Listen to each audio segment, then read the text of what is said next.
नमस्कार, आप देख रहे हैं इक्वालिटी न्यूज और मैं हूं काजल आपके साथ। चलिए नजर डालते हैं आज की प्राइम टाइम खबरों में इस वक्त की बड़ी खबरों पर। आम आदमी पार्टी के राज्यसभा सांसद राघव चड्ढा के संसद में महंगाई पर बहस के दौरान दिए भाषण के कुछ अंश सोशल मीडिया पर अब जमकर वायरल हो रहे हैं।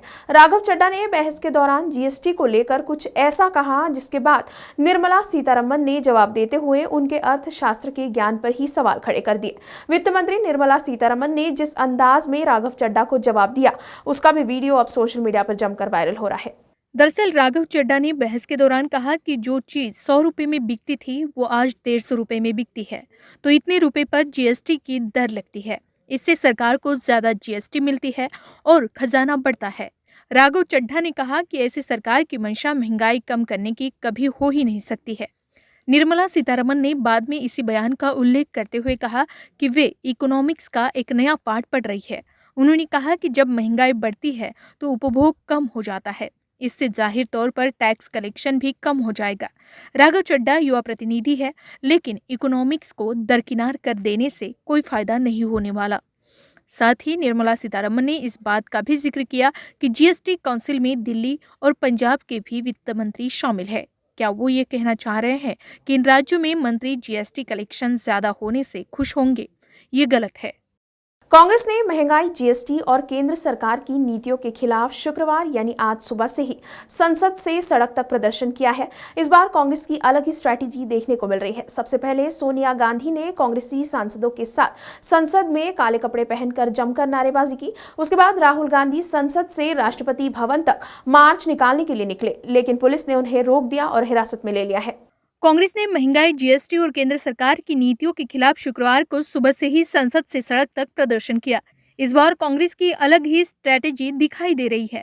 सबसे पहले सोनिया गांधी ने कांग्रेसी सांसदों के साथ संसद में काले कपड़े पहनकर जमकर नारेबाजी की।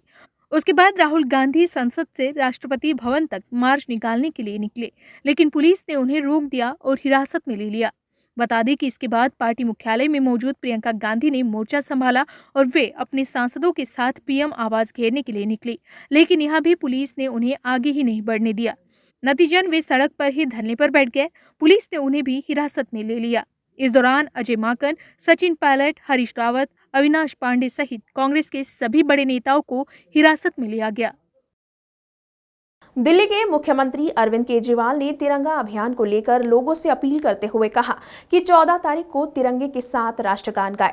14 तारीख को हर हाथ में तिरंगा होगा। तिरंगा अभियान को लेकर दिल्ली के मुख्यमंत्री अरविंद केजरीवाल ने कहा कि वो लोगों से अपील करते हैं कि 14 अगस्त को स्वतंत्रता दिवस के एक दिन पहले शाम 5 बजे हर भारतवासी अपने हाथ में तिरंगा लेकर राष्ट्रगान गाए। आज मैं लोगों से अपील करना चाहता हूं कि 14 तारीख को हमारे स्वतंत्रता दिवस की पूर्व संध्या पर, उसके पहले वाली शाम को 5 बजे हर भारतवासी अपने हाथ में तिरंगा लेके राष्ट्रगान गाए।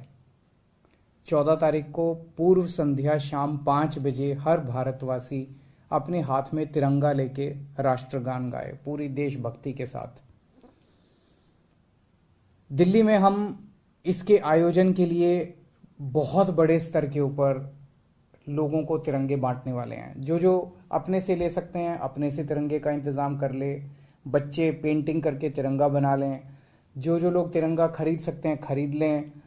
और 25 लाख तिरंगे दिल्ली सरकार दिल्ली में लोगों को बांटेगी। सरकारी स्कूलों में हर बच्चे को तिरंगा दिया जाएगा ताकि वो अपने घर ले जाके अपने परिवार के साथ हाथ में तिरंगा लेके राष्ट्रगान गा सके, अपने घर पे तिरंगा लगा सके। गली मोहल्लों पे, चौक के ऊपर तिरंगे बांटे जाएंगे, दिल्ली के कोने कोने में तिरंगे बांटे जाएंगे। तो 14 तारीख को 5 बजे आप अपने हाथ में तिरंगा लेके राष्ट्रगान गाएं, एक साथ गाएंगे, पूरा देश एक साथ गाएगा। और उसी तिरंगे को अपने घर पे लगा लें, हर घर तिरंगा, उसी तिरंगे को अपने घर पे भी लगा लें, शान के साथ, गर्व के साथ।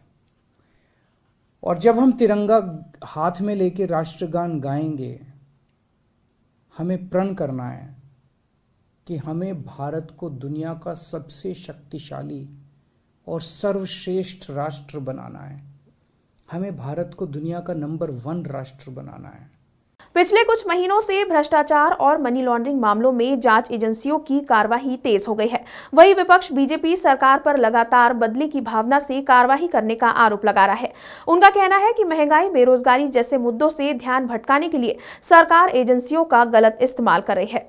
बिहार में विपक्ष के नेता तेजस्वी यादव ने बीजेपी पर निशाना साधते हुए कहा कि वह वास्तविक मुद्दों पर चर्चा नहीं करना चाहती है, बल्कि प्रवर्तन निदेशालय, सीबीआई और आयकर जैसे अपने तोते के माध्यम से विपक्ष को डराने की कोशिश कर रही है।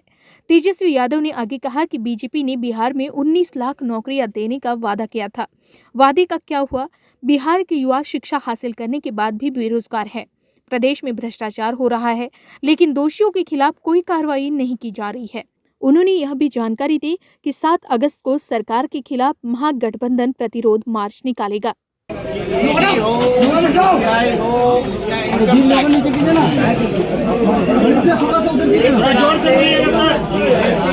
पार्टी का प्रकोष्ठ के रूप में काम करती है और ये जांच एजेंसियां हैं जो देश की सबसे बड़ी। दुर्भाग्यपूर्ण है कि आज जितनी भी जांच एजेंसियां हैं, एक बीजेपी का पार्टी का प्रकोष्ठ जैसे होता है वैसे बन के रहे। मतलब बीजेपी के हाथ में खिलौना। और हमको दुख इस बात का है जितने लोग जांच एजेंसी में हैं आज मजबूरन उनसे ऐसा काम कराया जा रहा है क्योंकि दबाव इन अधिकारियों पे इतना ज्यादा है कि न्यायपूर्वक जांच नहीं हो पाती। जांच केवल विपक्ष की होती है। हमको जांच से कोई डर नहीं है, लेकिन जो सच्चाई है हम याद दिलाना चाहेंगे उन जांच एजेंसियों को कि विजय माल्या कहाँ है भैया, कहाँ है नीरव मोदी, कहाँ है मेहुल चौकसी और ललित मोदी जी से तो अब सुष्मिता सेन मिल लेती है। और हाल में ही उन्होंने ट्वीट करके जानकारी दी कि सुष्मिता सेन उनकी गर्लफ्रेंड है। लेकिन जांच एजेंसियों के लिए जो देश के अरबों खरबों पैसा जो डिमोनेटाइजेशन में, नोटबंदी में। पश्चिम बंगाल की मुख्यमंत्री ममता बनर्जी ने आज दिल्ली में प्रधानमंत्री नरेंद्र मोदी से मुलाकात की है।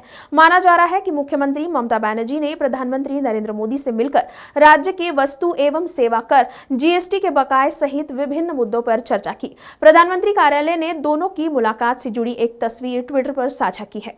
दरअसल इससे पहले तृणमूल कांग्रेस की प्रमुख ममता बनर्जी ने पार्टी के सांसदों से दिल्ली में मुलाकात की। इस दौरान उन्होंने संसद के मौजूदा सत्र 2024 के लोकसभा चुनाव को लेकर चर्चा की। सूत्रों ने बताया कि ममता बनर्जी के भतीजे और पार्टी महासचिव अभिषेक बनर्जी बैठक के दौरान काफी मुखर थे और उन्होंने सुझाव दिया कि संसद के मानसून सत्र के आखिरी दिनों में सांसदों को कौन से मुद्दे उठाने चाहिए। दोनों ने स्पष्ट रूप से पार्टी सांसदों से कहा कि वे बीजेपी से न डरे। बता दें कि पश्चिम बंगाल की मुख्यमंत्री 7 अगस्त को नीति आयोग की बैठक में शामिल होगी। प्रधानमंत्री नरेंद्र मोदी 7 अगस्त को नीति आयोग की संचालन परिषद की बैठक की अध्यक्षता करेंगे, जिसमें कृषि, स्वास्थ्य और अर्थव्यवस्था से जुड़े मुद्दों पर चर्चा होगी। बता दें कि ममता बनर्जी गुरुवार को 4 दिवसीय दौरे पर राष्ट्रीय राजधानी दिल्ली में हैं। उत्तर प्रदेश के प्रयागराज जिले में मानवता को झकझोर देने वाली घटना के 3 दिन बाद बड़ी कार्रवाई हुई है।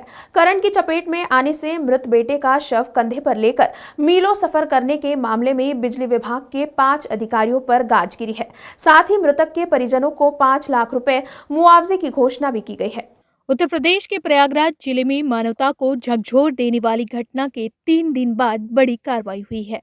करंट की चपेट में आने से मृत बेटे का शव कंधे पर लेकर मीलों सफर करने के मामले में बिजली विभाग के 5 अधिकारियों पर गाज गिरी है। प्रकरण से संबंधित पूर्वांचल विद्युत वितरण निगम के 3 अधिकारियों को निलंबित कर दिया गया है।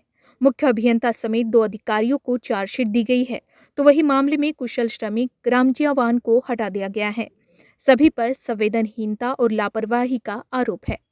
बताया जा रहा है कि लापरवाही के मामले में पहली बार किसी मुख्य अभियंता को चार्जशीट दी गई है। पूर्वांचल विद्युत वितरण निगम के प्रबंधक निदेशक विद्याभूषण की इस कार्रवाई से विभाग में हड़कंप मचा है। अभी कई और अधिकारियों पर संबंधित प्रकरण में गाज गिर सकती है। यह पूरा मामला प्रयागराज के करछना थाना क्षेत्र के रामपुर उपरहार गांव का है। इस गांव के निवासी मजदूर बजरंगी यादव के 10 वर्षीय पुत्र शुभम की बीते सोमवार को करंट की चपेट में आने से मौत हो गई। खेलने के दौरान बिजली के खंभे में लगे स्ट्रेट तार को छूने से वह करंट की चपेट में आ गया। अस्पताल में पोस्टमार्टम के बाद शव घर ले जाने के लिए एम्बुलेंस नहीं मिली, कहीं और से भी कोई मदद नहीं मिली। इसके बाद बजरंगी और उसकी पत्नी सविता बेटे का शव कंधे पर रखकर करीब 20 किलोमीटर से अधिक की दूरी पैदल तय कर अपने गांव तक पहुंचे। शव घर लाकर लोगों ने बिजली विभाग के खिलाफ हंगामा किया। इस मामले में बिजली विभाग के खिलाफ थाने में तहरीर भी दी गई। इसी बीच कंधे पर बेटे का शव ले जाने का वीडियो वायरल हुआ तो प्रशासनिक अमले में हड़कंप मच गया। प्राइम टाइम खबरों में अभी के लिए इतना ही। फिर होगी आपसे मुलाकात, तब तक के लिए आप देखते रहिए इक्वालिटी न्यूज। खबरों को और भी विस्तार से देखने के लिए आज ही हमारे फेसबुक पेज को लाइक और फॉलो करना ना भूलें। साथ ही हमारे यूट्यूब चैनल को सब्सक्राइब करें। अब आप अपना लोकप्रिय चैनल इक्वालिटी न्यूज नागपुर के Digiana cable network channel number 94 और Asian GTPL cable network channel number 99 पर भी देख सकते हैं।